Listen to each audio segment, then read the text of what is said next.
Okay, so this video is about the limit of a function. And this is our first question. I'm going to talk about what limits are and how to find them. But say we had the question, if f of x equals x plus 3, what is the limit as x approaches the value of 5? So basically what that means is, how we write that in calculus is we'll write the limit, LIM, of x plus 3 as x approaches, the arrow means approaches, 5 equals what? That's what we're looking for. We want to find out what it's actually equal to. So we're looking for the limit of x plus 3 as x approaches 5.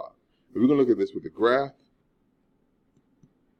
we're going to look at this with numerically, with a table, and we're going to look at it algebraically.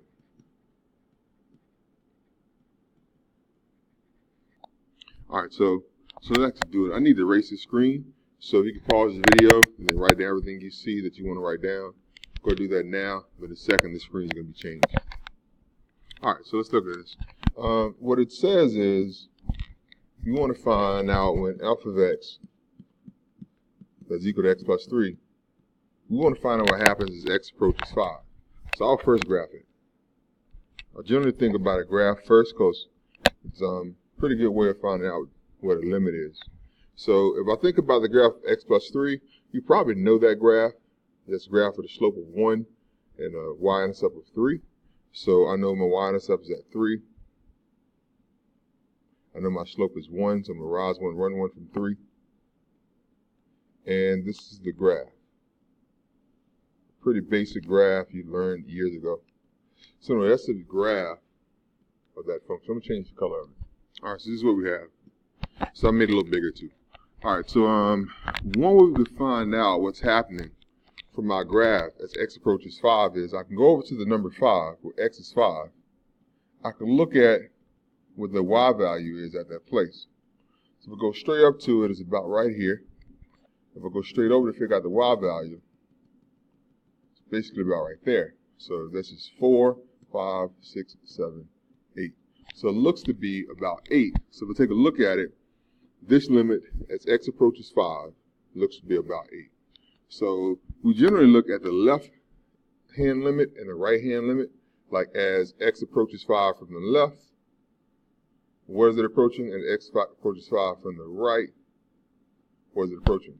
And if it's approaching the same number on both sides, then we say the limit is that number. Like in this graph, as x approaches 5 from the left and the right is merging at the same point.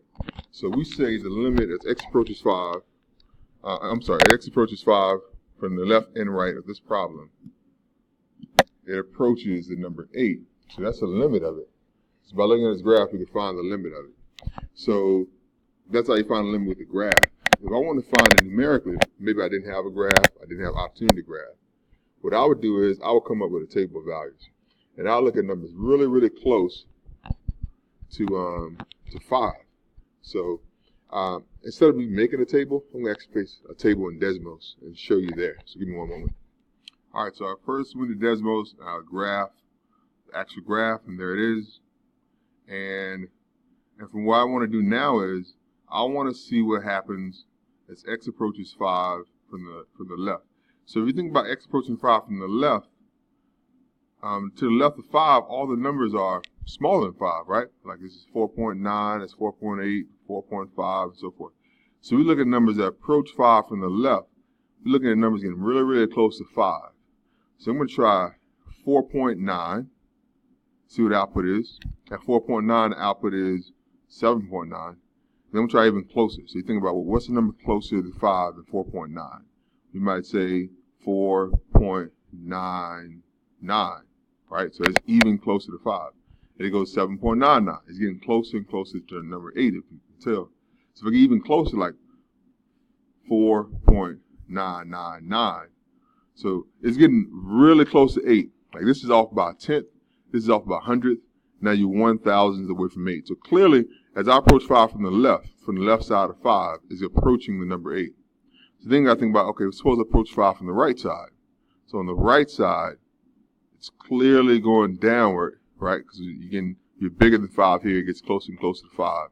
So I would think like, well, maybe 5.1. And now I see the output at 5.1, and that's 8.1. And then if I look closer, like 5.01, all right, that's a little closer to 8 again. If I look closer than that, I might say 5.001. And the more zeros I put in front of 1, the closer it is to 5, right? And what I'm seeing is 7.999 is about 8, 8.001 is about 8. The more zeros I put in front of the 1 here, the more zeros I can get in front of the 8, after the 8. So I'm going to get closer and closer to 8. So clearly, on the left side is approaching 8. From the right side is approaching 8. Since the limit is the same on the left and right side of it, we say that limit is approaching 8. So that's how you can figure out what the limit is with the graph. And if the graph is a, let's go back to the screen. So the graph is a continuous function. The limit should be the same thing had I plug in f of 5. It should be the same thing if it's a continuous function. So if I plug in f of 5, that means replace the x with 5. So that's 5 plus 3. So f of 5 should be 8. Again, that's a continuous function. Continuous. All functions are continuous, though. You think about piecewise functions. You think about functions with vertical asymptotes. All those functions are not continuous. So you will see some functions that are not continuous, and you have to find their limits differently. Just so you know, side note, limits left and right. If I said the limit of x plus 3 as x approaches 5 from the left, I'll put a negative sign. And then I'll say that that limit approaches about 8. And then if I want to figure out the limits of x approaches 5 from the right, I would write it as, put it here. That would mean limit of x plus 3 as x approaches 5. If I want to say it from the right, I'll put a plus sign. Plus to the right of 0 is positive numbers. So that means, this means approaches 5 from the left. This means approaches 5 from the right. So that means I'm coming from this direction. That negative sign means coming from the left. And the plus sign means I'm coming from the right, approaching that number. All right, so let's look at some functions that are not continuous. That's a pretty basic one. That's continuous. Parabolas are continuous. Sine curves, cosine curves, they're continuous. There's no breaks in them or holes in them, but there are examples of functions that are not continuous. I'll give you a few now. Oh, and you need any of that, like how to recognize left and right and so forth. I'll copy it because I'm about to change the screen again. So I'll pause the video, copy what I need, and get ready for the next note. All right, so this is a really good example of a discontinuous function. Why is it discontinuous? It doesn't go smoothly from one point to the next.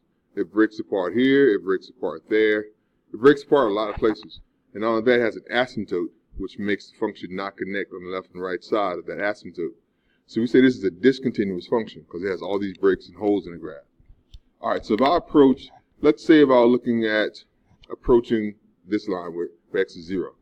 This function is called f of x. They gave us no values to plug in for it. All they told us that it's called f of x. So let's say I want to find as x approaches 0 from the left and right. All right, so the limit of this function, f of x, as x approaches 0 from the left equals, so we think about approaching 0 from the left, coming from this direction, and it's equal to whatever that number is. They don't really give us a number there, but it's equal to whatever that number is. Let's say that, just for good practice, let's say it's 7. And let's say right here the number is 2. So as we approach 0 from the left, output's there at 7. But we look at the limit as x approaches 0 from the right of that function f of x. Well, now we're looking at, when we come from the right, the limit approaches 2. So in this case, the limit from left and right isn't the same. So we'll say the limit as f of x as x approaches 0 doesn't exist.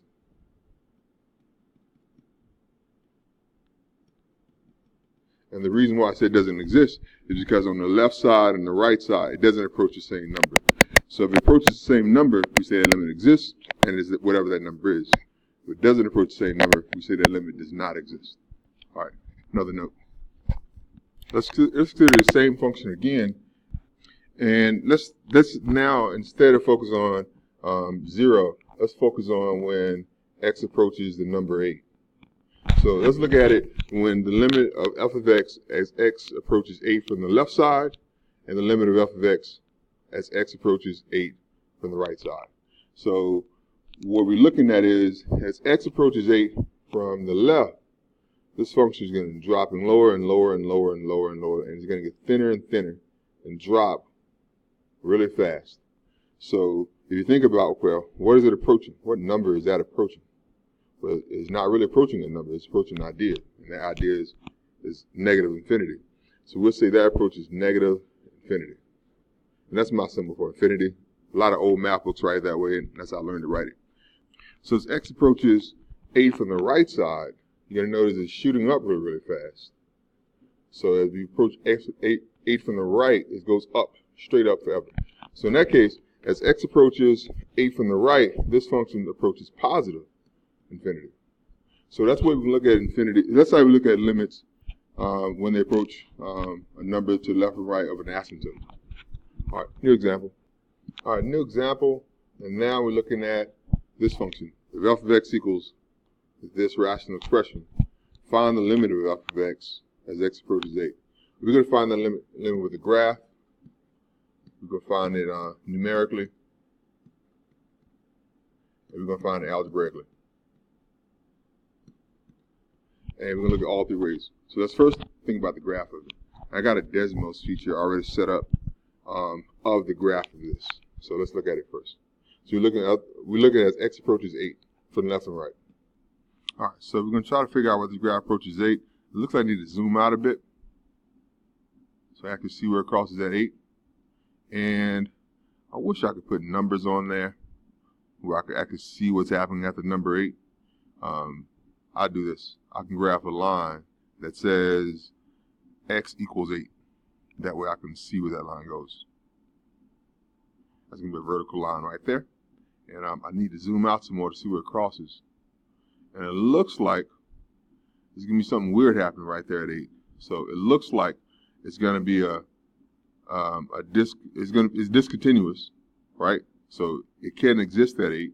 I can really look at the equation and tell it's going to be discontinuous at 8. Like if I plug in 8 right here, I see the output's going to be 0 on the bottom. If I plug in 8 at the top, output's going to be 0 on the top. So it looks like it's pretty sure it's going to be 0 on top. So it looks like it's not going to have a value when x is 8. So if we look from the left side, it looks like it's dropping straight down. It's going to negative infinity. If I look from the right side, it looks like it's shooting straight upwards right there on that vertical line. It's going to positive infinity. So to answer the question of the function, what is the value of the function as x approaches 8? Well, the answer is, it looks like as x approaches 8, doesn't exist, D and E, because on the left and right side, it doesn't approach the same number. We could say the limit as x approaches 8 from the left of that function. And we remember on the left it was dropping downward. So that goes to negative infinity. Or we could talk about the limit as x approaches right. X approaches 8 from the right. And that was positive infinity. But it doesn't exist as x approaches 8, period. But anyway, that's all I have. Hope you have a pretty decent understanding of it. That's all I have. Good luck.